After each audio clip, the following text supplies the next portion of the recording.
प्रदीप विश्वकर्मा और आप देख रहे हैं आज का मुद्दा। और आज का हमारा मुद्दा है एलोपैथ वर्सेस आयुर्वेद।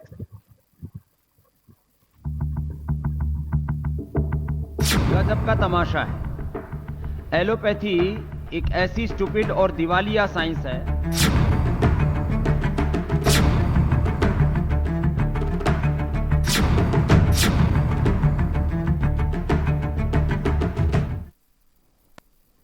जी हाँ, बाबा रामदेव के बहाने पूरे देश में इसको लेकर के आयुर्वेद वर्सेस एलोपैथी पर बहस छिड़ गई है।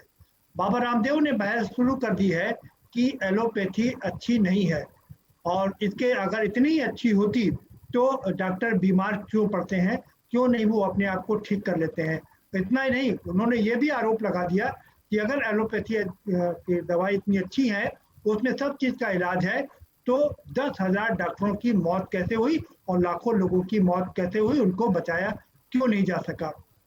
सवाल खड़े कर रहे हैं और इसको लेकर के आईएमए उनके निशाने पर आया था, तो आईएमए ने उन पर पलटवार किया। इसके बाद बाबा रामदेव ने माफी मांगी। हर्षवर्धन जी को चिट्ठी लिखी गई थी, स्वास्थ्य मंत्री को। हर्षवर्धन के कहने पर बाबा रामदेव ने माफी तो मांग ली, लेकिन एलोपैथी पर 25 सवाल दाग दिए कि क्या उनके पास इन सवालों के जवाब हैं। ये अपने आप में सबसे बड़ी बात थी। और उसके बाद आईएमए ने अभी उस पर कार्रवाई चल ही रही थी, प्रधानमंत्री को चिट्ठी लिखी थी कि इसी बीच आचार्य बालकृष्ण भी इसमें कूद पड़े और उन्होंने एक नया सुर इसमें छेड़ दिया। उन्होंने यहाँ तक कह दिया कि चूंकि पूरे देश को क्रिश्चियन मिशनरी में तब्दील करने की साजिश चल रही है, षड्यंत्र चल रहा है, इसीलिए लोग बाबा रामदेव को निशाने पर ले रहे हैं। ये सबसे बड़ा आरोप था। अभी हम हिंदू मुसलमान से उभर नहीं पाए थे, अब एक और हिंदू और क्रिश्चियन विवाद सामने आ खड़ा हुआ है। तो क्या एलोपैथी अच्छी है या आयुर्वेद जो हमारा बहुत पुराना आयुर्वेद उपचार का एक माध्यम है, वो हजारों साल पुराना है, वो अच्छा है, या दोनों अच्छे हैं, या कैसे इसे पार पा जाएगा, इसी पर हम बहस करेंगे, चर्चा करेंगे। हमारे साथ में खास मेहमानों का पैनल है, हम उनसे आपको रूबरू करवाएंगे, लेकिन उससे पहले आपको एक रिपोर्ट दिखा देते हैं। ये रिपोर्ट देखिए, उसके बाद इस पर चर्चा करें। गजब का तमाशा है। एलोपैथी एक ऐसी स्टूपिड और दिवालिया साइंस है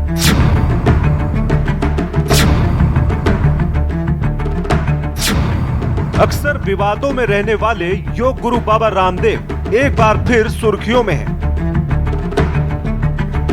बाबा रामदेव के विवादित वीडियो अभी उनकी मुश्किलें बढ़ा ही रहे थे कि अब आचार्य बालकृष्ण के ट्वीट ने एक नया विवाद खड़ा कर दिया है।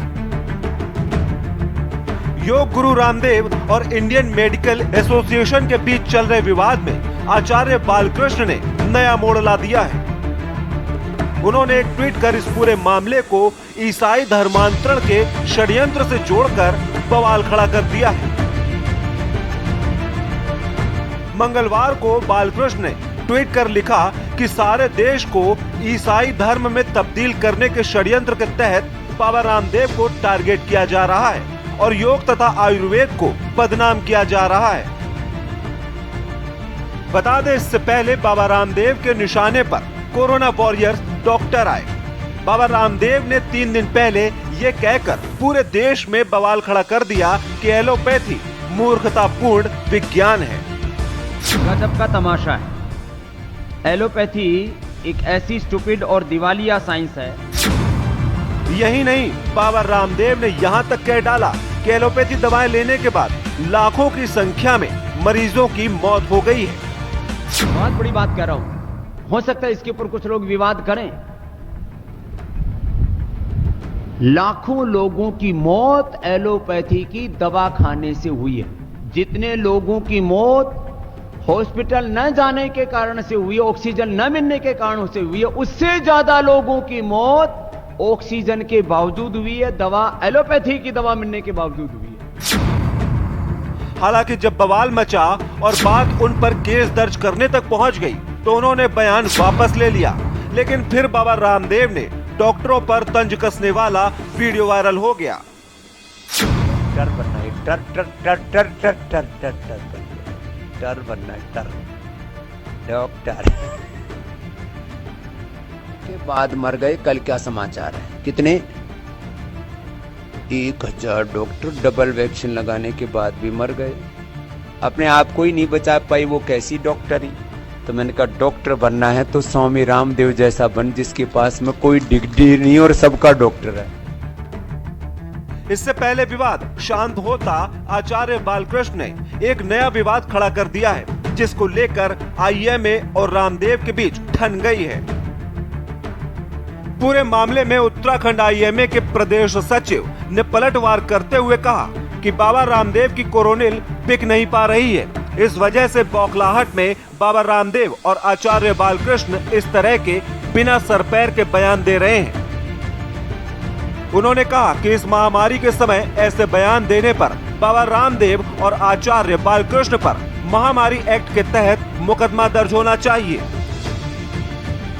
वहीं इंडियन मेडिकल एसोसिएशन उत्तराखंड ने उन्हें 1000 करोड़ रुपए के मानहानि का नोटिस भेजा है। आईएमए ने कहा कि रामदेव अपने बयान को वापस लेने के बारे में अगले 15 दिनों के भीतर एक वीडियो जारी करें और लिखित में खेद जताएं।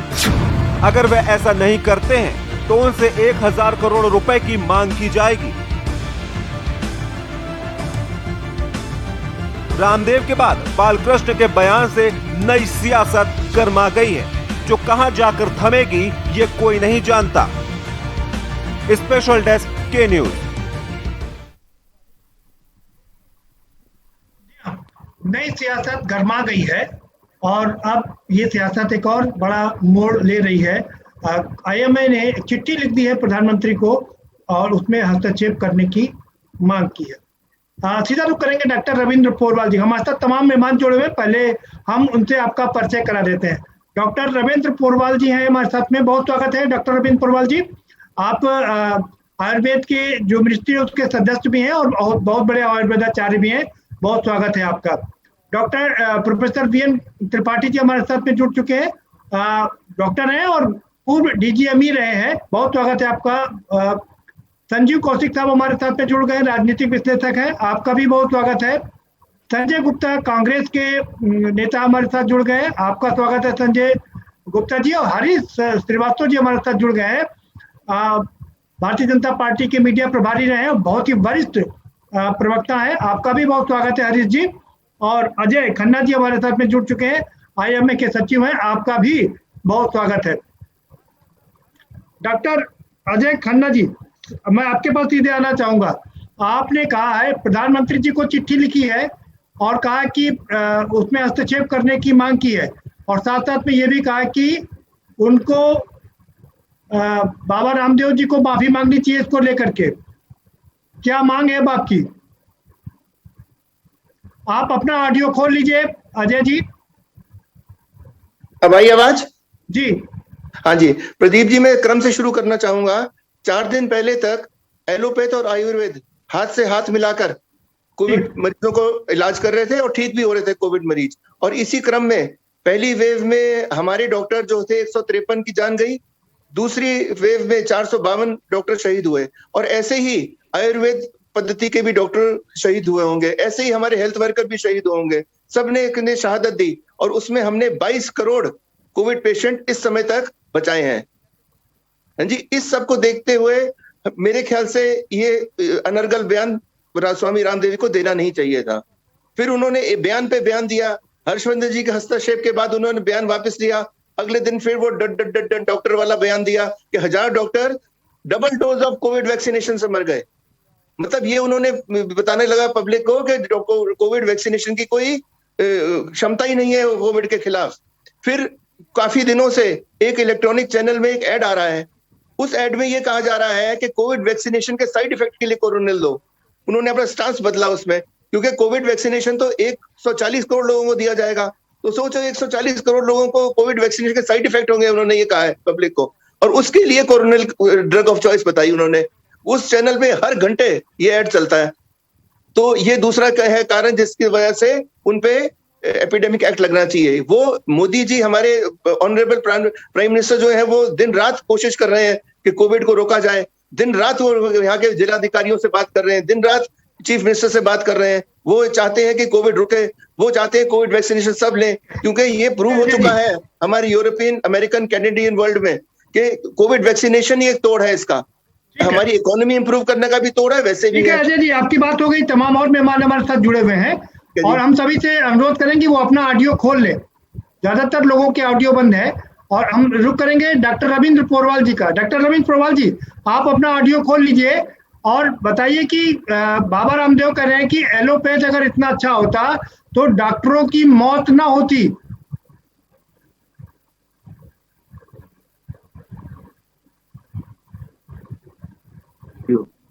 हेलो डॉक्टर रविंद्र पोरवाल जी। जी, मैं इस प्रकरण में दो बातें आपके समक्ष रखना चाहता हूं। जी पहला, चाहे आयुर्वेद हो, चाहे एलोपैथिक सिस्टम हो या दूसरे और मेडिसिनल सिस्टम हो, एक चिकित्सक की मूल भावना होती है कि उसके मरीज को जीवन दान मिले, उसकी बीमारियां, उसकी अस्वस्थता ठीक हो और वो स्वस्थ हो। आज दुर्भाग्यपूर्ण स्थिति है कि आयुर्वेद और एलोपैथिक सिस्टम, जो दोनों सिस्टम पूरी दुनिया में कोविड-19 के मरीजों के उपचार के लिए प्रिवेंटिव मेडिसिन के रूप में आयुर्वेद ने आज पूरी दुनिया में अपना नाम पैदा किया है, नाम किया है कि हम कोविड-19 की प्रिवेंटिव डोज उपलब्ध करा रहे हैं और लाखों करोड़ों लोग उससे लाभान्वित हुए। तो मेरा सबसे पहला निवेदन ये है कि हम लोगों को आपस में वैमनस्यता न करके एक वो तो ठीक है पोरवाल जी, सवाल ये है कि आप बाबा रामदेव जी के बयान को कैसे देखते हैं? बाबा रामदेव जी का बयान आयुर्वेद के प्रति उनकी अटूट श्रद्धा और विश्वास को दर्शाता है, लेकिन मैं उस पक्ष में बिल्कुल भी नहीं हूं कि आप किसी दूसरी चिकित्सा पद्धति के बारे में कोई टिप्पणी करें या जिस चिकित्सा पद्धति का हमें ज्ञान नहीं है उसके बारे में हमें टिप्पणी नहीं करनी चाहिए, संयम रखना चाहिए। ठीक है पोरवाल जी। प्रोफेसर बीएन त्रिपाठी जी, आपके पास आ रहा हूँ। क्या जिस तरह से ये मचा हुआ है और डॉक्टर बाबा रामदेव कह रहे हैं कि वो एलोपैथी अगर इतनी अच्छी होती तो डॉक्टरों की मौत ना होती और लाखों लोगों की मौत ना होती। प्रदीप जी, इस अवसर में ये कहूंगा कि ये बिल्कुल अनावश्यक, अनर्गल और क्या कहें जो कि एक भ्रांति फैलाने वाला बाबा जी का जो ये स्टेटमेंट है, इसकी जरूरत नहीं थी। और अपने देश में राष्ट्रीय लेवल पर, खासकर ये गवर्नमेंट लेवल पर, राष्ट्रीय स्वास्थ्य नीति में सभी 5 या 6 तरह की जो औषधि और चिकित्सा पद्धतियां हैं उनको समान को माना गया है। आप जानते होंगे आयुष में जैसे एलोपैथी है, आयुर्वेद है, यूनानी है, सिद्धा है, ये होम्योपैथी है, 7 विभाग है आपके। जी प्रदीप जी, मैं एक सेंटेंस में कहूं कि ये बिल्कुल असमय, अनर्गल, अनावश्यक एक उन्होंने टिप्पणी की है, जिसका मैं निंदा करता हूं कि वो किसी दूसरी पद्धति एलोपैथी जिसकी उन्हें एबीसीडी भी नहीं मालूम है उसके बारे में कमेंट दे रहे हैं, वो कर रहे हैं। और हमारे कोरोना वॉरियर्स जो इसमें लड़ रहे हैं उसमें सभी पैथी के लोग हैं। मैं आपको बता रहा हूं प्रदीप जी, उन पर एक तरह का उनके अपमान है और मैं इसकी निंदा करता हूं। और क्योंकि मेरे पास जब मरीज आते, मैं एक शिशु रोग विशेषज्ञ हूं, यहाँ पे डॉक्टर पोरवाल साहब बैठे हुए, मुझे मालूम है कि आयुर्वेद में ऑस्टियोआर्थराइटिस और आर्थराइटिस के लिए बहुत ही अच्छी है और डॉक्टर साहब सहमत होंगे। मैं इनसे पूछता हूँ, ये मेरे मित्र भी हैं, कि डॉक्टर साहब मेरी पत्नी को ऑस्टियोआर्थराइटिस है, कुछ दवा बताइए। और आप उस प्रक्रिया में चल रहे नाड़ी देख के उनको बताएंगे। यानी कि मैं एज ए एलोपैथी डॉक्टर, मैं आयुर्वेद, होम्योपैथी, यूनानी सभी का रिस्पेक्ट करता हूँ, सभी की अपनी अच्छी बातें हैं, लिमिटेशन है। लेकिन बाबा जी ने जो ये बात कही है ये कतई गैर जरूरी और हम तो कहेंगे गैर जिम्मेदाराना और एक तरह की भ्रांति फैलाने वाली और समाज में चिकित्सकों को बांटने वाला है। जी ठीक है, ठीक है। संजय गुप्ता जी, आपके पास आ रहा हूं। क्या कहेंगे, आखिर बाबा रामदेव ने ऐसा बयान क्यों दिया? देखिए, मैं समझता हूँ कि जिस तरह की ये त्रासदी चल रही है, महामारी का समय है, और जिस तरह का बयान आपके सामने और सभी लोगों की राय भी आपके सामने, उससे आगे बढ़ के कहना चाहता हूँ, केवल ये अपने जो बेनिफिट्स हैं, कमर्शियल बेनिफिट्स, क्योंकि रामदेव जी आज आयुर्वेदाचार्य से बढ़कर के या उससे ज्यादा योगाचार्य से बढ़ के, मैं समझता हूँ आज एक व्यापारी के रूप में भी काम कर रहे हैं। और व्यापार के नाते कितना बड़ा टर्नओवर उनकी पतंजलि का है, और पतंजलि के टर्नओवर को बूस्ट करने के लिए उन्होंने किस तरह से आज ये बयानबाजी की। और मैं समझता हूँ ऐसे कोरोना वॉरियर्स और वो डॉक्टर जिनके प्रति पूरे देश के लिए मन में सम्मान है, आज 1000 से ज्यादा उन लोगों की इस महामारी के अंदर मृत्यु हो चुकी है। और किस तरह के संवेदनशील लड़ाई के अंदर जब पूरा देश, पूरा विश्व इससे लड़ रहा है, और हमारे देश के अंदर कुछ लोग अपने बेनिफिट के लिए, अपने लाभ के लिए इस तरह के अगर बयान देते हैं, मैं समझता हूँ कि डॉक्टर लेले ने जो आज नोटिस सर्व किया है और मानहानि का भी कहा है, मैं उससे आगे बढ़ के कहना चाहता हूँ कि इससे ज्यादा देश को नीचा करने की और कोई बात हो नहीं सकती। उन पर आपराधिक मुकदमा भी दर्ज किया जाना चाहिए। बाल कृष्ण को भी मिसगाइड करने के लिए उनको सीख मिलनी चाहिए। हमें ये पता होना चाहिए कि हम किसी और के ऊपर यदि उंगली उठाते हैं जिसका कोई आधार नहीं है, पूरे विश्व के अंदर आज उपचार हो जा रहा है वैक्सीन के माध्यम से, ये उनका मनोबल नीचे गिराएगा।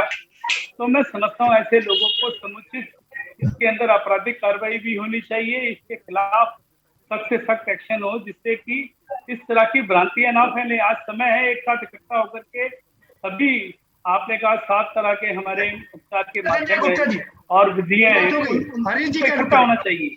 ठीक है, हरीश जी कह रहे हैं कि उन्होंने राष्ट्रद्रोह का काम किया है, उन पर राष्ट्रद्रोह का मुकदमा चलना चाहिए बाबा रामदेव पर। राष्ट्रद्रोह का काम किया है नहीं किया है तो अलग का विषय है, लेकिन मेरा अपना मानना है कि जो भी चिकित्सा पद्धतियां हैं सब महत्वपूर्ण हैं। आयुर्वेद भी अपने आप में एक जीवनदायिनी विद्या है और एक सम्यक विज्ञान है, लेकिन बीच का एक कुछ कालखंड ऐसा रहा जिसमें आयुर्वेद में जो काम होना था वो नहीं हुआ। बाबा रामदेव जी को चाहिए था कि अगर उनको इतना ही कमांड है और ये कहना कि अगर एलोपैथी अपने आप में संपूर्ण है तो डॉक्टर की मृत्यु नहीं होती, तो बहुत सारे आयुर्वेदाचार्यों की भी मृत्यु होती है, क्या बाबा उसको रोक लेते हैं क्या? और बीच में जब आचार्य बालकृष्ण जी जो इसके जो भी उनके यहाँ के शोध है आयुर्वेद को लेकर के, औषधियों को लेकर के, जिसके सबसे ज्यादा जिसमें भूमिका है आचार्य बालकृष्ण जी की, पिछले दिनों उनका जब स्वास्थ्य खराब हुआ था तो भी ऋषिकेश एम्स में जाके एडमिट हुए थे। तो इस तरह की कोई बात नहीं कहनी चाहिए कि आप अपने ज्ञान को बढ़ाइए, आयुर्वेद के शोध बोध को बढ़ाइए, आम जनमानस को तो फायदा मिलना चाहिए जहां से फायदा मिलेगा।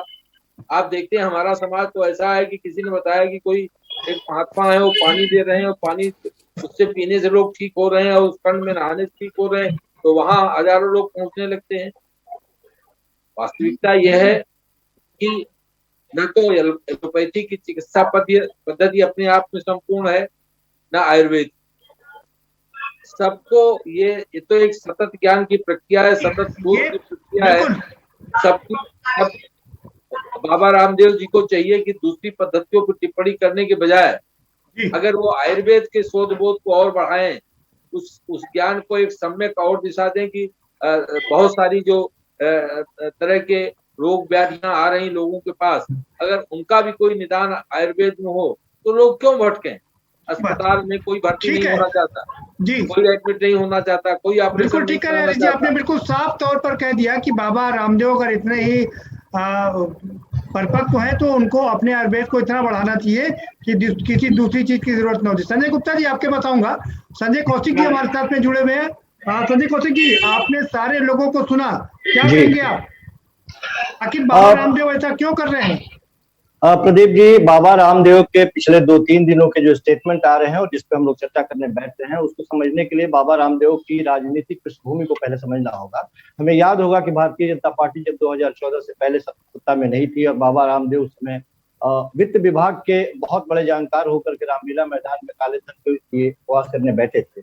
उस समय से तत्कालीन सरकार से जिस तरह से उनकी राह ठनी और बाद में भारतीय जनता पार्टी के करीब वो जिस तरह से गए, मुझे नहीं लगता कि आज के वक्त में भारतीय जनता पार्टी के सरकार में इतनी दम है कि बाबा रामदेव पर कोई कड़ाई और सख्ती के साथ कोई पेश आए।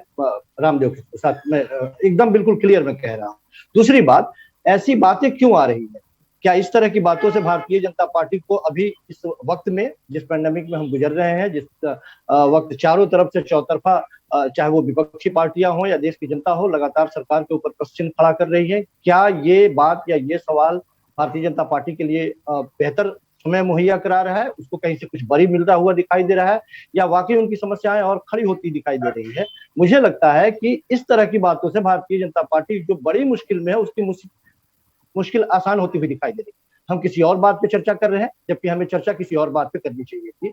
जिस तरह से गंगा में लाशें छितराते हुए हम देख रहे हैं, चाहे वो रेमडेसिविर की बात हो, इंजेक्शन की बात हो, कोवैक्सीन की बात हो या कोविशील्ड की बात हो, या फिर विपक्षी कई पार्टियां लगातार सरकार से ये कह रही है कि यदि जो रफ्तार अभी है वैक्सीनेशन की, यदि यही रफ्तार रहा तो आने वाले 4 साल से ज्यादा लग जाएंगे पूरे हिंदुस्तान वासियों को वैक्सीनेशन में। तो क्यों ना कुछ ऐसा रास्ता निकाला जाए कि वो अलग बात है। आज हम बाबा रामदेव पर ही पूरा फोकस करेंगे और उसी पर समझने को। अजय खन्ना जी, सवाल ये उठता है कि बाबा रामदेव ने एक लेटर जारी किया जिसमें 25 सवाल पूछे आप लोगों से कि क्या एलोपैथी में इन रोगों की दवा है, क्या परमानेंट इलाज है? क्या आपने उनकी बात का जवाब दिया? नहीं, ऐसा था कि मैंने पहले भी और चैनलों पे भी डिस्कशन हुआ, मैंने कहा था कि पहले बाबा रामदेव इन बीमारी के बारे में कितना जानते हैं ये बताएं, और आपके माध्यम से मैं उन्हें चैलेंज करता हूं कि मेरे सामने आके बैठे और मैं उनसे 2 सवाल पूछूंगा और वो मैं उनके सारे 25 सवालों का जवाब दूंगा। 25 सवालों का जवाब हमारे पास तैयार है, हम 25 सवालों का जवाब देंगे, लेकिन पहले वो मेरे सामने आके बैठे, अपनी क्वालिफिकेशन बताएंगे, क्वालिफिकेशन क्या है, या किसी क्वालिफाइड आदमी को लाएं अपने साथ। इतने बड़े आयुर्वेदाचार्य हैं पूरे देश को, क्या बल्कि पूरे विश्व को योग सिखा दिया। योग हमारे पास पहले ही था, लेकिन योग कोई जानता नहीं था। नहीं, ऐसा नहीं था। योग सब जानते थे जी, ये तो डिपेंड करता है। जानते बहुत हम सर अजय जी, हम लोग बहुत सारी चीजें जानते हैं, लेकिन उसका उपयोग नहीं करते हैं। उन्होंने उपयोग करना सिखा दिया। बाबा रामदेव को अपने आप को बेचना आता है, इसीलिए वो योग गुरु बन गए। बाबा राम ने योग कहाँ से सीखा? यमुनानगर से। यमुनानगर में थे वो योग पीठ में, वहां से योग सीख के आए। फिर बंदर की तरह उछलना कूदना कोई योग थोड़ा होता है? योग हमारे किताबों में मेडिटेशन पे पूरी किताब है, ऐसा नहीं है। आयुर्वेद में भी है, लेकिन बाबा रामदेव ने आयुर्वेद को हमारे सामने किसी पर्पज से खड़ा किया है, जबकि हम दोनों तो सौहार्द वातावरण में काम कर रहे थे। अभी तक कोई ऐसी बात ही नहीं थी, ऐसा नहीं है। लेकिन इन्होंने ये करा और उसके बाद इन्होंने लगातार अनर्गल बयान दिए। पहला बयान दिया, वो वापस दिया, दूसरा दिया, फिर तीसरा आज दिया कि किसी का बाप मुझे अरेस्ट नहीं कर सकता। अब बताइए, अरेस्ट की बात ही नहीं थी, किसी का बाप उन्होंने कहा। इसका मतलब क्या है कि उनको बहुत कॉन्फिडेंस है अपने पे। और उनकी सरकार उनको गिरफ्तार नहीं कर सकती, ना स्टेट की सरकार ना केंद्र की सरकार। केंद्र की सरकार। मैंने चीफ मिनिस्टर को भी इस बारे में चिट्ठी लिखी है, चीफ सेक्रेटरी को भी चिट्ठी लिखी है, और हमने हार के आज प्राइम मिनिस्टर को भी कहा है। प्राइम मिनिस्टर के संज्ञान में ये भी बात लाए हैं कि ये ऐसा नहीं होना चाहिए था जैसे इन्होंने कहा है। ये इस कहने से सरकार बदनाम होती है। ये अजय जी, क्या लगता है कि पूरी एलोपैथिक कम्युनिटी को ही बदनाम करके रख दिया है डॉक्टर रामदेव ने? हाँ, इनको पूरी एलोपैथिक कम्युनिटी को बदनाम किया है इन्होंने, ये कह के ये सब जो इन्होंने अनर्गल बयान दिए हैं, और इन्होंने इमोशंस हर्ट किए हम लोगों के। सोचो, इतने डॉक्टर हमारे मर गए। WHO की आज की रिपोर्ट है 1,15,000 डॉक्टर विश्व में मर गए जी। तो उसके बाद उनके खानदानों को क्या हाल हो रहा होगा जब वो सुन रहे होंगे और हंस रहे हैं। व्यंग किया उन्होंने, 1000 डॉक्टर मरने के बाद व्यंग किया है उन्होंने, अगर उसका देखा जाए तो। ये बहुत शर्मनाक चीज है। ऐसे आदमी को तो मैं ना स्वामी कहूंगा ना बाबा कहूंगा, मैं तो हर चैनल पे से लाला रामदेव कह रहा हूँ। बिजनेसमैन है। हाँ, वो अपने आप को अच्छा बेच रहे हैं, बिल्कुल ठीक कर रहे हैं, अच्छी तरीके से बेचा उन्होंने। योग गुरु हमने बहुत देखे हैं। अजय जी बने रहिए, वक्त एक ब्रेक का चला, छोटा सा ब्रेक लेंगे। और ब्रेक के पर आएंगे तो चर्चा के सिलसिले को आगे बढ़ाएंगे और समझने की कोशिश करेंगे कि बाबा रामदेव तो बाबा रामदेव, लाला रामदेव हैं ही, साथ ही साथ में अब बालकृष्ण ने भी एक और बड़ा बयान दे दिया है। बालकृष्ण ने देश को बांटते हुए कह दिया है कि देश को मिशनरी की ओर ले जाने की साजिश चल रही है। ये भी अपने आप में ऐसा बयान है, इस पर चर्चा जारी रखेंगे, लेकिन एक छोटे से ब्रेक के बाद। हाँ जी, हाँ जी।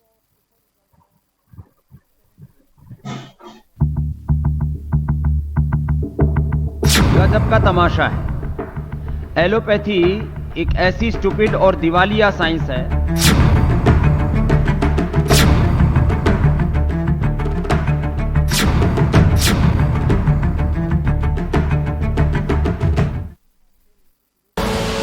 आप देख रहे हैं के न्यूज, खबरों का सारथी।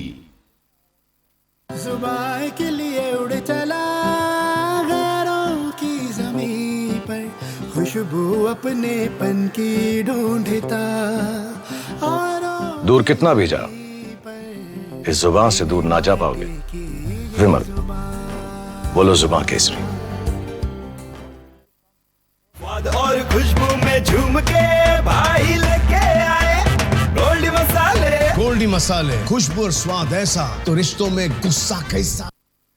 Online admissions in CMS for 2021-22 are open at school's website www.cmseducation.org. खुदी को आजमाया है तो ये अंदाज आया है, खुदी को आजमाया है तो ये अंदाज आया है।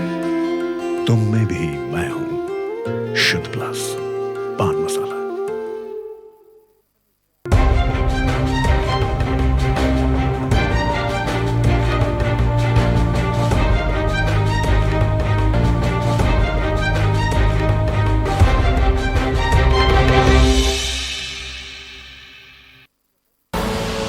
आप देख रहे हैं के न्यूज, खबरों का सारथी। गजब का तमाशा है। एलोपैथी एक ऐसी स्टूपिड और दिवालिया साइंस है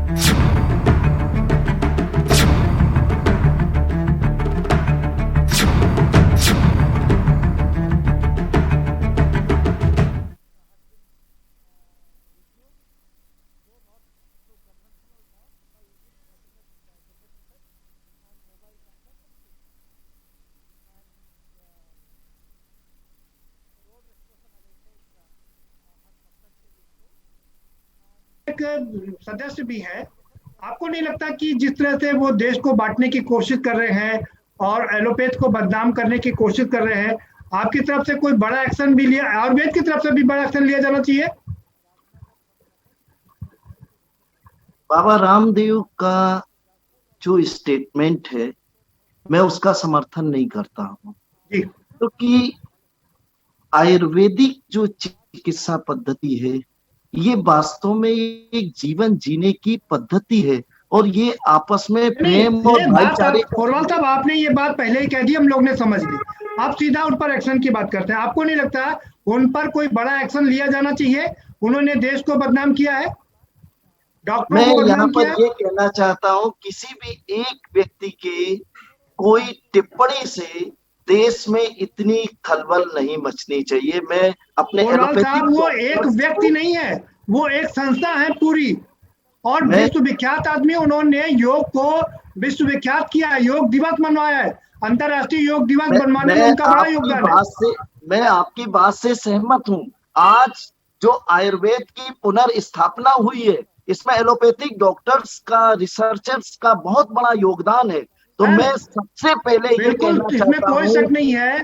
प्रोफेसर बीएन त्रिपाठी जी ने भी पहले कह दिया और मेरा भी मानना है, सबका मानना है, हरीश जी भी यही बात कह रहे हैं कि सारी पद्धतियां जितनी भी चिकित्सा पद्धति है कि कानून अपना काम करेगा, लेकिन हमारे एलोपैथिक चिकित्सक जो हैं, हरीश सर आपके पास एक मन के अंदर एक खराब भावना न लाए और ज्यादा प्रेम और अपनत्व के साथ साहब, ये अच्छी बातें अच्छी लग रही है, लेकिन आपको नहीं लगता कि आप भी उतने ही बड़े योगाचार्य हैं?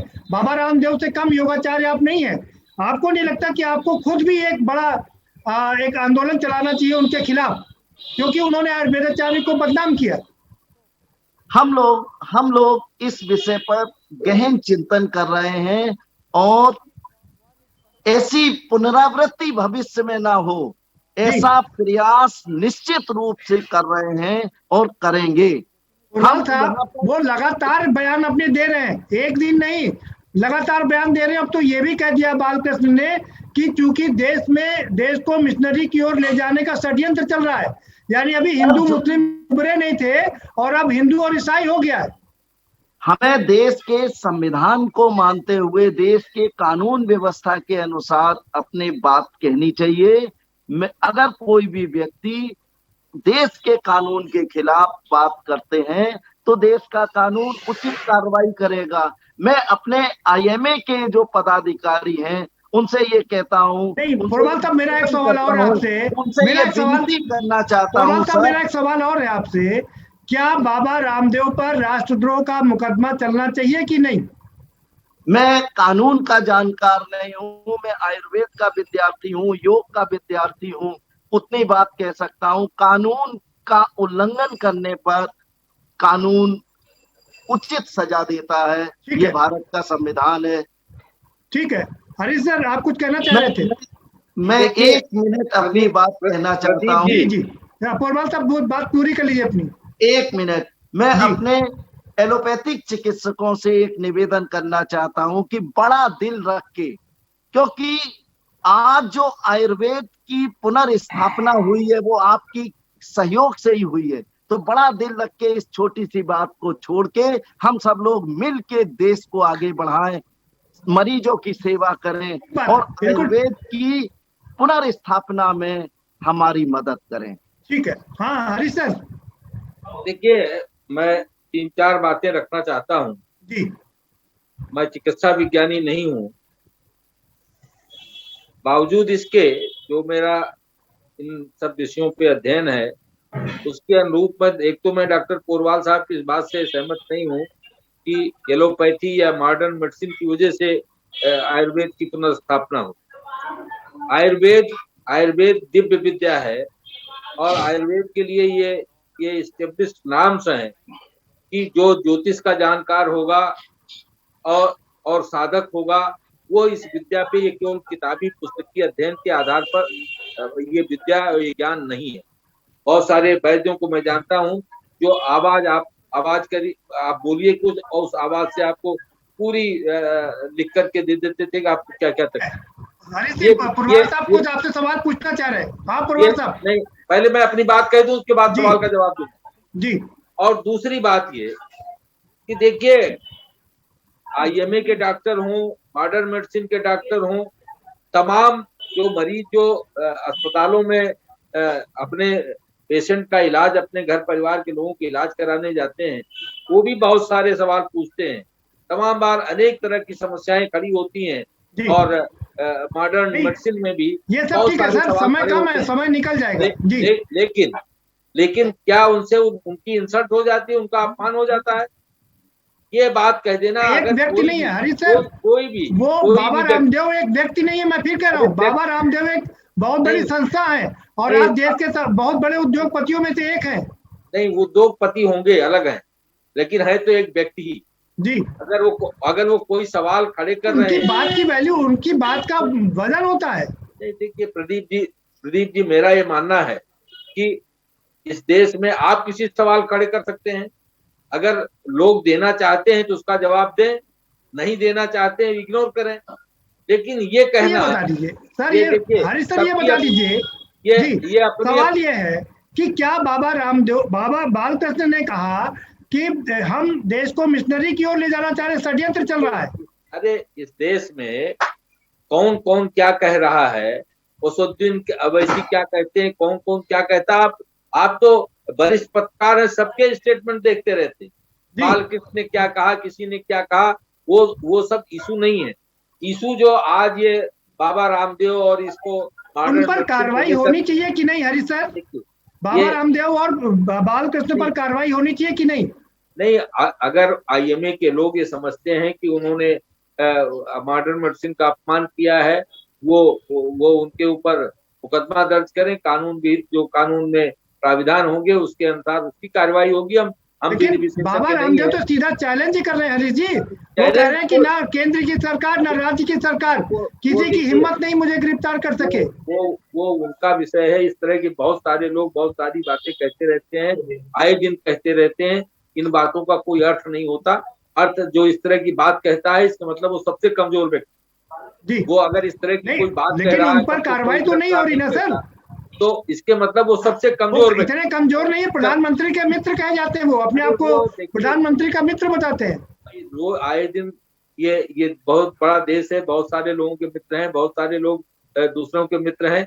इन सब चीजों का प्रदीप जी आप सब चीजों को जानते हैं, राजनीति से लेकर के और सभी क्षेत्रों में बीइंग पत्रकार आप भी बैठ सकते हैं, सब चीजों का आपको की नॉलेज है। ये सब बातें इनका इसको इन बातों को मेरा तो रामदेव है कि अगर आपको कुछ करने हैं, आपके पास कुछ ज्ञान विज्ञान है तो आप आयुर्वेद को बढ़ाइए। ठीक है संजय गुप्ता जी आपसे कुछ सवाल करना चाह रहे हैं हरीश जी, सोते दूसरी तरफ से मुड़ जाएंगे। आईएमए के डॉक्टर अगर अपने को इससे बहुत खर्च समझते हैं तो उनको उनके ऊपर केस करना चाहिए। अगर वो विधि सम्मत जो कार्रवाई होगी उसके ऊपर विधि सम्मत कार्रवाई होगी। ठीक है, तो ठीक है, ये मेरा संजय गुप्ता जी मानना यही है। बिल्कुल संजय जी कुछ कहना चाह रहे हैं, संजय गुप्ता जी। देखिए जी, मैं 2-3 बात सीधी तौर पे करना चाहता हूँ।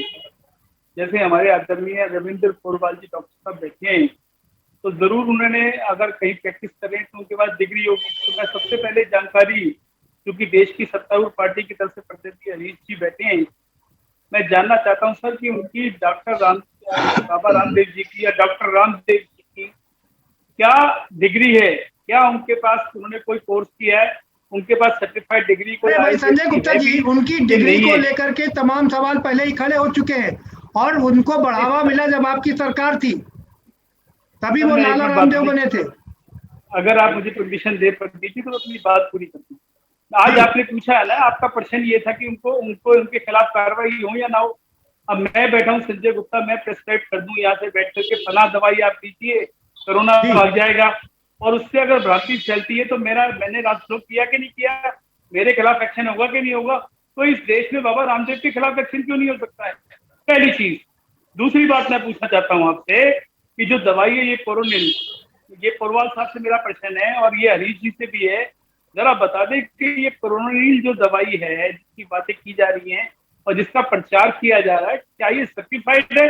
क्या भारत सरकार ने इसको सर्टिफाइड कर दिया है? भारत सरकार ने उसको मना कर दिया था। ये दवाई उपचार करेगी, अगर मना कर दिया तो ये खिलाफ मुकदमा दर्ज होना चाहिए। जी बिल्कुल, सवाल जवाब ले लीजिए संजय जी, जवाब लीजिए। और अगर ये एक्शन नहीं लेते तो पता चलता कि मिली भगत है, पता चलता सरकार की मिली भगत है। ठीक है हरीश जी, मेरा प्रश्न ये है जी। संजय जी ने जो उनकी शिक्षा दीक्षा को लेकर के सवाल किया वो तो आप रामदेव जी से ही करेंगे, वही बता सकेंगे। आरटीआई डाल दीजिए आप सरकार में जनाब। आप हरीश जी माफ करना, मैं बीच में बोल रहा हूँ, आप सरकार में आपको जवाब देना पड़ेगा, आप पल्ला नहीं कर सकते। रामदेव जी ना सरकारी लोग उम्मीद करते हैं आपसे। सुन लीजिए संजय जी, रामदेव जी को न कोई सरकारी अधिकारी है न कोई दायित्वधारी है सरकार में कि उनके बारे में हमको जवाब देना पड़ेगा। जैसे आप हैं, जैसे डॉक्टर पोरवाल हैं, जैसे हम हैं, डिग्री कौन सी है? डिग्री आप उनसे पूछिए ना, आपको डिग्री के बारे में जानना रामदेव जी सरकार का काम है, डाल दीजिए। सरकार का काम है ये आप जानकारी चाहते हैं तो आप एक आरटीआई डालिए, आपको मिल जाएगी जानकारी। इसके लिए वो हम थोड़े बताएंगे कि रामदेव की क्या डिग्री है, ये तो आप उनसे पूछे। आपने कोरोनिल की बात की तो कोरोनिल के बारे में जितनी मेरी जानकारी है कि आयुष मंत्रालय ने उसके कंटेंट को अप्रूव किया था पिछले साल ही, जब ये कोरोना का संक्रमण चल रहा था। उसी बीच में जब इन्होंने दवा अपनी मार्केट में लाई थी, उस पर विवाद खड़े हुए थे।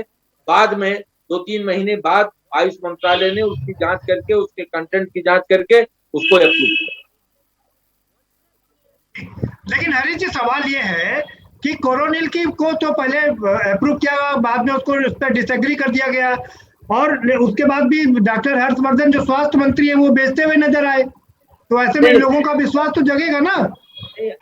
नहीं प्रदीप जी, आयुष मंत्रालय द्वारा पिछले साल कोरोनिल को अप्रूव किया गया था। नहीं, कोरोना की दवा के रूप में अप्रूव नहीं किया गया था, कोरोनिल को अप्रूव किया गया था इम्यून बूस्टर के रूप में। नहीं तो सवाल तो इम्यूनिटी बूस्टर के रूप में अप्रूव किया गया, तो इम्यूनिटी बूस्टर के रूप में लें लोग।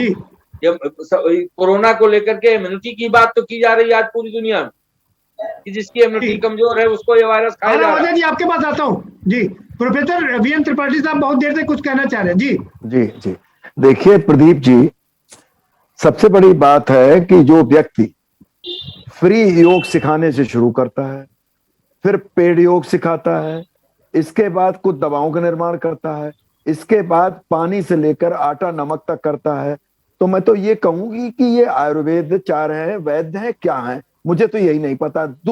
ऐसा लगता है कि काफी ये अति उत्साह में लापरवाही पूर्वक यदा कदा बयान देते रहते हैं। और मुझे दुर्भाग्यपूर्ण है कि माननीय स्वास्थ्य मंत्री जी और संयोगवश वो मैं उनसे 2 साल वरिष्ठ भी हूं कानपुर से मेडिकल कॉलेज का, मुझे अफसोस होता है क्या ये राजनीतिक बस, क्या ये वोट के लालच में, क्या बहुसंख्यकों के वोट के चक्कर में ये सब किसी का साथ बैठ जाते हैं और उसके प्रचार प्रसार में अपनी सहमति व्यक्त कर देते हैं। मैं क्षमा पूर्वक कहना चाहूंगा माननीय मोदी जी, माननीय स्वास्थ्य मंत्री जी से कि सब क्या है, क्या बोटी की राजनीति है, मैं उस पर नहीं जाऊंगा। ये मैं फिर एक रिपीट करता हूं, मैं बाबा जी के जो कि इंडस्ट्रिस्ट हो गए बहुत बड़े, इनके बयान की घोर निंदा करता हूं। बहुत लापरवाही पूर्ण है, अनर्गल है और अनावश्यक है, और ये एक विवाद कर रहे हैं। इनके जहन में हिडन एजेंडा मुझे ऐसा लगता है कि राजनीति में आना चाहते हैं, कभी ईसाइयों का मुद्दा, कभी किसी का मुद्दा, कभी योग को हिंदू धर्म से जोड़ देते हैं। अरे भाई, योग अंतरराष्ट्रीय ऋषि मुनि, योग पहले आया, आयुर्वेद उसके साथ साथ आया। इसके बाद मैं अपने मरीजों को प्रदीप जी दवाई लिखता हूं तो कहता हूं कि रोज 10 सूर्य नमस्कार करिए, घर में आंवला, दालचीनी, ये तुलसी और इसके बाद में काली मिर्च और हल्दी, इसका सेवन करिए। मैं तो एलोपैथी के साथ आयुर्वेद होम्योपैथी को जोड़ करके सोने में सुहागा बनाता हूं।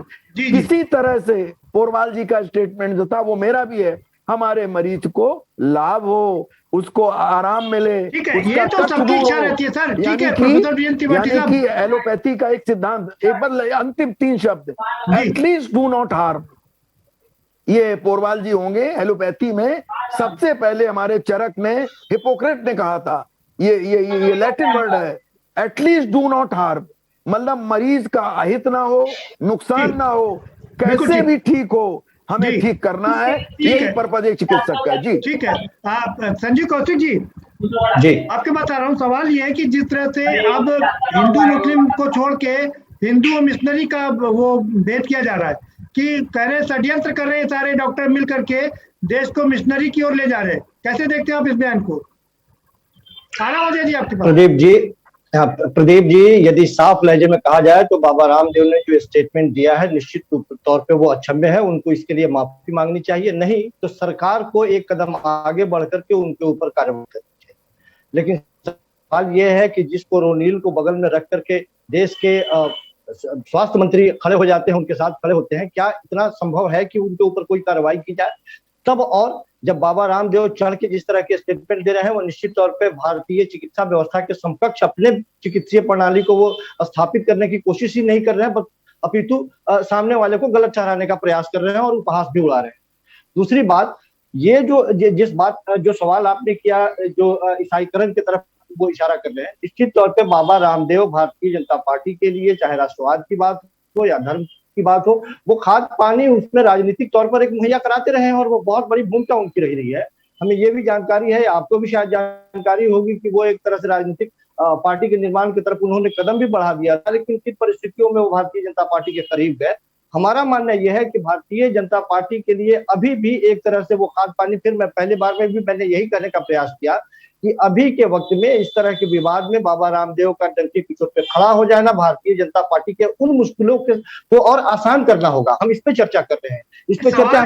संजय कौशिक जी, सवाल ये उठता है, कितना भी बड़ा आदमी हो, कानून की नजर में सब बराबर होते हैं। सवाल ये उठता है कि फिर उन पर कार्रवाई क्यों नहीं की गई अभी तक? यही सवाल है जो जिसपे बैठ के हम लोग चर्चा कर रहे हैं कि क्या बाबा रामदेव ने शुरुआती दौर से जब देखेंगे उनकी कई सारी उपलब्धियां देखेंगे, उस उपलब्धियों में सरकार की उपलब्धियां, सरकार को हम तो बैठ करके यहाँ उन पर कार्रवाई करने की बात कर रहे हैं और हरियाणा के चीफ मिनिस्टर 1 लाख से ज्यादा कोरोनियल लोगों को बांटने की बात कर रहे हैं। अब आप हमें ये बताइए, आप हमें ये बताइए कि अब ये कार्रवाई कैसे संभव है इस परिस्थिति में जहां एक तरफ उनके ही दवा। आपको क्या लगता है कि चाहे कोई भी राजनीतिक पार्टी हो वो वोट बैंक के लिए कुछ भी करेगी, फिर चाहे साधुओं का साथ लेना हो, बाबाओं का साथ लेना हो, बलात्कारियों का साथ लेना हो, जो आज जेल के पीछे हैं, सबका साथ लेना पड़ेगा? दुर्भाग्य से प्रदीप जी हमारे हिंदुस्तान में अब धर्मनिरपेक्षता या सेकुलर सब जो है वो अतीत की बातें हो गई हैं। हमें एक इस पाले में या उस पाले में जाकर के राजनीति करने और देखने की आदत बन गई है और उसी का नतीजा है कि जो 2 खानों में बटा हुआ आज हिंदुस्तान दिखाई दे रहा है, इस पाले या उस पाले में एक बहुत बड़े धड़े के प्रतिनिधित्व के साथ बाबा रामदेव है और बाबा रामदेव उसी के साथ है जो अभी सत्ता में काबिज है और रहेंगे भी और उनका लाभ भी उनको दिखाई दे रहा है और मुझे इस पर कोई कार्रवाई होती नहीं दिखाई दे रही है। हाँ, ये जरूर है कि ज्यादा जब प्रेशर पड़ेगा 2 लाइन से एक सोशल मीडिया पर वीडियो डाल दी जाएगी, क्षमा प्रार्थी है, बात कहानी खत्म हो जाएगी, इससे ज्यादा ठीक है संजीव जी। अजय खन्ना जी, सवाल ये उठता है, अजय जी सवाल मैं आपसे पूछ लूं, जवाब दीजिएगा। सवाल ये है कि जब आप लोग प्रधानमंत्री को चिट्ठी लिख रहे हैं, मुख्यमंत्री को चिट्ठी लिख रहे हैं, सब जगह चिट्ठी लिख रहे हैं, तो लेकिन उनके खिलाफ FIR क्यों नहीं दर्ज कराते? नहीं, उसके लिए हमने उन्हें जो लीगल नोटिस दिया उसमें लिखा है कि 15 दिन में वो पब्लिक अपॉलॉजी करें, नहीं करेंगे तो उनकी हरिद्वार में FIR दर्ज की जाएगी। उसकी तैयारी भी चल रही है, FIR बना दी गई है। 15 दिन का वेट करना पड़ेगा उस लीगल नोटिस के हिसाब से। लेकिन मैं अभी यहाँ पर आपको कोरोनियल पे थोड़ा बोलूंगा और थोड़ा ईसाई वाले एंगल पे बोलूंगा। सबसे पहले ईसाई वाले एंगल पे ऐसा है, हमारे देश में हिंदू, मुस्लिम, सिख, ईसाई 4 प्रकार के डॉक्टर हैं। हिंदू में अगर मैं हिंदू हूँ, मेरा मरीज में से पूछता है क्या होगा, मैं कहा ठीक होगा, प्रभु तुम्हें ठीक करेगा। मुस्लिम कहता है अल्लाह तुम्हें ठीक करेगा, ठीक है। सिख कहता है गुरु नानक देव जी ठीक करेंगे। सुनिए अजय खन्ना साहब, मामला ये चल रहा है, मेरी बात सुनिए जरा, मैं भी अभी आ रहा हूँ उसी पे। जयलाल ने अपने मरीज को कहा कि क्राइस्ट तुम्हें ठीक करेगा, वो भी उन्होंने चर्च में खड़े होकर कहा, वो क्राइस्ट करेगा ना। अजय जी, ये बातें सबको पता है, सवाल ये उठता है कि क्या ये बयान देश को तोड़ने वाला बयान है? क्या उन पर आप राष्ट्रद्रोह का मुकदमा चलवाएंगे? अनकॉन्स्टिट्यूशनल बयान है, ये अनकॉन्स्टिट्यूशनल बयान है, देश को तोड़ेगा। दूसरा, मैं कोरोनियल के बारे में आपको बता दूं, कोरोनियल को दवाई मत कहें। कोरोनियल सबसे पहले इन्होंने हर्षवर्धन जी से कराई, उन्हें भी अंधेरे में रखा। वो WHO के चेयरमैन है। जब इन्होंने उसे लॉन्च करा दी उनसे, देखिए वो पब्लिक फिगर है, लॉन्च करें। अजय जी, सब बातें हो चुकी हैं, इसको नहीं, इसके बाद एक बात बता रहा हूं ना मैं आपको। तब उसके बाद इन्होंने अगले दिन कह दिया इंटरव्यू में WHO से रिकॉग्नाइज्ड है। WHO ने मना कर दिया, DGCI ने मना कर दिया, आयुष ने भी मना कर दिया। फिर इन्होंने आयुष कैटेगरी में एज ड्रग नहीं किया, उसे एज फूड किया, उसे रजिस्टर। ड्रग रजिस्टर नहीं हो रही थी वो, एज फूड। बूस्टर जो आपने कहा, इट इज अ फूड, इसे आप ड्रग मत कहिए, कोरोनल ड्रग नहीं है। बिल्कुल ठीक करें। पोरवाल साहब, आपका फाइनल कमेंट, अब क्या होना चाहिए इस सारे मुद्दे को लेकर के? बाबा रामदेव और जिस तरह से बालकृष्ण ने हिंदू और क्रिश्चियन को बांटना शुरू कर दिया, बहुलतावादी जो जनसंख्या है उसको अपनी ओर लाने के लिए कर रहे हैं कोशिश। ये निश्चित रूप से बहुत दुर्भाग्यपूर्ण स्थिति है। इसका एक सम्मान पूर्वक समाधान होना चाहिए। ये ना तो आयुर्वेद के हित में है, ना देश के हित में है, क्योंकि आज जो एलोपैथिक चिकित्सक हैं, अधिसंख्य 90% से ज्यादा एलोपैथिक चिकित्सक अपनी विद्या का प्रयोग करते हुए आयुर्वेदिक सिद्धांतों को जीवन में उतारते हैं, अपने मरीज को उसकी हितकारी चीजों को बताते हैं। और मैं स्वयं एक उदाहरण हूं कि मेरे पास बहुत सारे मरीज एलोपैथिक डॉक्टर्स भेजते हैं क्योंकि उनकी निष्ठा, उनका विश्वास आयुर्वेद के साथ जुड़ा है। तो मैं इस दुर्भाग्यपूर्ण स्थिति से बहुत दुखी हूं, बहुत हृदय से दुखी हूं और मैं चाहता हूं कि इसका एलोपैथिक डॉक्टर्स अपने मन में टीस ना रखें और आयुर्वेद के प्रति जो उनकी पहले श्रद्धा थी, जो पहले विश्वास था, उसको और बढ़ाएं। अजय जी तो कह रहे हैं कि अजय जी तो कह रहे हैं नोटिस जारी हो गई है, 15 दिन बाद FIR कराएंगे। वो व्यक्तिगत नोटिस जारी हुई है। मैं कह रहा हूँ आयुर्वेद के प्रति श्रद्धा रखें, आयुर्वेद के प्रति अपने विश्वास को और बढ़ाएं। आयुर्वेद को कोई तिरस्कृत नहीं कर रहा, आयुर्वेद तो हमारी सबसे पुरानी शल्य बहुत और बढ़िया एक बात और मैं कहना चाहता हूँ सर, मैंने अभी जो कहा कि आयुर्वेद की पुनर्स्थापना में आयुर्वेद एक पूर्ण चिकित्सा पद्धति है। ठीक है सर, समय इतना ही था हमारे पास। संजय गुप्ता जी, आपका फाइनल कमेंट क्या होना चाहिए? कानून अपने हिसाब से देखिए, मैं कहना चाहता हूँ इस देश के अंदर गौमूत्र का जो आज प्रचार करना चाहते हैं भारतीय जनता पार्टी के लोग, उस सरकार से कैसे उम्मीद करें कि वो इस तरह के नियम की जिनके पास कोई डिग्री नहीं है ऐसे बाबा के खिलाफ कार्रवाई करेगा। हमें इस देश के अंदर उम्मीद नहीं है, क्योंकि ये रास्ता है राजनीतिक तौर पर सत्ता प्राप्त करने के लिए ऐसे लोग फैसिलिटेट करते हैं। इस सरकार को यही तरीका सोचने का इस सरकार का भी है जो बाबा रामदेव का, तो उम्मीद एक आम आदमी कैसे करे। ठीक है, प्रोफेसर बीएन त्रिपाठी साहब अपना ऑडियो खोल लीजिए, आपका फाइनल कमेंट, अब क्या होना चाहिए? देखिए, एक तो जैसा कि डॉक्टर पोरवाल ने कहा है कि कानून, हमारा जो राष्ट्रीय संविधान कानून क्या कहता है, ऐसे लोगों को बरगलाने वाले, लोगों को के विश्वास को एक तरह से डिगाने वाले और राष्ट्रीय इंटरेस्ट, राष्ट्रीय आपदा के समय इस तरह के स्टेटमेंट जो अंदर से मुझे राजनीति प्रेरित लगते हैं, मैं फिर कह रहा हूं कोई हिडन एजेंडा है, इसकी निंदा करते हुए जो राष्ट्र कानून है, हमारा संविधान है, उसके अनुसार इनके खिलाफ कार्रवाई की जानी चाहिए। और हमारे जो एलोपैथी वाले डॉक्टर हैं, मैं जानता हूं 99% वो आयुर्वेदिक दवाइयां लिखते हैं, मैं इसको स्वीकार करता हूं, भले कानून हमें इजाजत ना देता हो, और उसी तरह हमारा विश्वास बना रहेगा। और मैं तो आजकल लाइफ स्टाइल और घरेलू औषधियां, जो दादी माँ, मैं प्रदीप जी आपके बहुत ही विद्वान पैनल के समक्ष कहूं कि मेरी जिंदगी में हाई स्कूल तक मैं आयुर्वेद की दवाइयां खा के वैद्य जी से ही बड़ा हुआ हूं, और मैंने शायद इंटर में एलोपैथी दवा खाई। कहने का तात्पर्य है आयुर्वेद चिकित्सा पद्धति पर लोगों का अभी भी अटूट विश्वास है। बिल्कुल ठीक है, इन्होंने उनकी गरिमा को ठेस पहुंचाई है, अपमान किया है, राष्ट्रीय अस्मिता का अपमान किया है। कोरोना के टाइम लाखों, दुनिया भर में हजारों, हमारे देश में उत्तर प्रदेश में सैकड़ों डॉक्टरों ने शहीद हुए हैं एलोपैथी के, आयुष के, होम्योपैथी के, उनका अपमान किया है। तो शहीद हुए हमारे डॉक्टरों का अपमान। ठीक है सर, समय इतना ही हमारे पास। संजीव कौशिक जी, आपका फाइनल देश में आपदा के समय एक कंफ्यूजन क्रिएट किया है। बिल्कुल, मैं कतई सहमत नहीं हूँ। समय इतना ही हमारे पास में, इनके खिलाफ कार्रवाई होनी चाहिए। संजीव जी एक मिनट। हाँ संजीव जी। हाँ प्रदीप जी, मेरा मानना यह है कि एक चतुर व्यवसायी द्वारा जो हमेशा से सरकार के साथ तटस्थ रूप में खड़ा होता हुआ दिखाई दिया है, एक ऐसे ऐन वक्त पे एक ऐसा दिया गया बयान है जिसकी चर्चा 2-4 दिन हम करेंगे। ये मामला कुछ दिनों के बाद में स्वतः ठंड हो जाएगा। 2 लाइन के 2 सोशल मीडिया पर एक उनके तरफ से एक क्षमा प्रार्थी आएगा जिसमें सारी कहानी खत्म हो जाएगी। हम लोग फिर दोबारा इस चीज के बारे में चर्चा नहीं करेंगे। लेकिन यह धृष्टता दिखाती है कि सरकार के नजदीक रहने वाले लोग किस तरह से सरकार के पक्ष में और पूरे हिंदुस्तान, जिस पे बड़े उम्मीद के साथ हम लोग जिस वैक्सीन की तरफ देख रहे हैं, जिस चिकित्सीय प्रणाली की तरफ देख रहे हैं, उसको धता बताते हुए अपने व्यवसाय को आगे बढ़ाने के लिए किस स्तर तक जा सकता है और हम किन कर्तव्य विमूढ़ होकर के देख सकते हैं, उसका ये उदाहरण। ठीक है अनिल जी, 2 चीजें हैं। एक तो कई चीजें हैं, एक तो वैक्सीन पर सवाल खड़े कर दिए उन्होंने, क्योंकि बनाए तो सब एलोपैथ वालों ने। दूसरा, उनकी चिकित्सा शिक्षा पर उन्होंने सवाल खड़े कर दिए। तीसरा, राष्ट्रवाद पर उन्होंने बयान दे दिया कि सब मिशनरी के लिए हो रहा है। क्या होना चाहिए अब फिलहाल? प्रदीप जी, आप किस पे वैक्सीन पे, अखिलेश यादव जी ने भी सवाल खड़े कर दिए थे, उसको बीजेपी वैक्सीन बता दिया था जी, उसके ऊपर कोई मुकदमा आपने कर दिया क्या?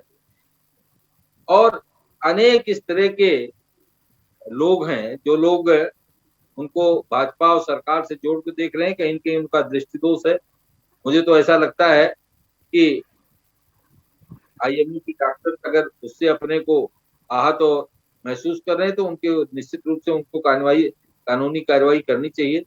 और तीसरी सबसे बड़ी बात जो है कि जब भी आप ऐसे लोगों के वक्तव्य को बहुत महत्व देंगे तो उनको अपने आप माइलेज मिलेगा। किसी के वक्तव्य देने से किसी का न बिजनेस बढ़ जाता है न व्यवसाय बढ़ता है। अगर आप में कोई उसकी गुणवत्ता है, इससे सरकार की भी बदनामी हो रही, क्योंकि वो सरकार के काफी नजदीक माने जाते हैं। देखिए, माने जाने से क्या मतलब होता है भाई? हर व्यक्ति का अपना काम है, वो कुछ बोल रहे हैं तो उसका कोई सरकार का से क्या मतलब? वो किसी सरकार के पेट्रोल दिलवा रहे थे सर, पार्टी के किसी दायित्व पे हैं। जो लोग इससे जोड़ करके इसको देखते हैं उनको कहीं न कहीं उनका चिंतन का दोष है। मेरा अपना सीधा सा जो इसमें मत है वो ये है कि ऐसे बयानों को न महत्व दिया जाना चाहिए, और जो लोग इससे ऑफेंडेड फील करते हैं उनको चाहिए कि उनके ऊपर जो भी विधिक कार्यवाही वो संभव है वो अपना विधिक कार्रवाई के अनुरूप उनके खिलाफ कार्रवाई करें। ठीक है सर, बहुत शुक्रिया आप सभी मेहमानों का, बहुत धन्यवाद इस चर्चा में शामिल होने के लिए। तो जिस तरह से बाबा रामदेव इस तरह से अनर्गल प्रलाप कर रहे हैं, ना सिर्फ एलोपैथी को बदनाम कर रहे हैं बल्कि वैक्सीन को लेकर के भी सवाल खड़े कर रहे हैं, और साथ ही साथ में सब तमाम डॉक्टरों पर आरोप मढ़ दिए हैं। और इसके साथ ही अब बाबा आचार्य कृष्ण की अगर हम बात करें तो उन्होंने बाबा बालकृष्ण ने भी एक और नया बवाल खड़ा कर दिया है हिंदू और मिशनरी को लेकर के। आईएमए उनके खिलाफ कार्रवाई करने की बात कर रहा है और 15 दिन बाद एफआईआर दर्ज कराने की बात भी कर रहा है। क्या उन पर कोई कार्रवाई होगी, ये देखना काफी दिलचस्प होगा। जब और उस समय जब बाबा रामदेव कह रहे हैं कि किसी के बाप की हिम्मत नहीं है जो मुझे गिरफ्तार कर सके, क्या उन पर कार्रवाई होगी, यही सबसे बड़ा सवाल है। फिलहाल इस कार्यक्रम में इतना ही, आप हमें दीजिए इजाजत और बाकी खबरों के लिए देखते रहिए के न्यूज़ इंडिया।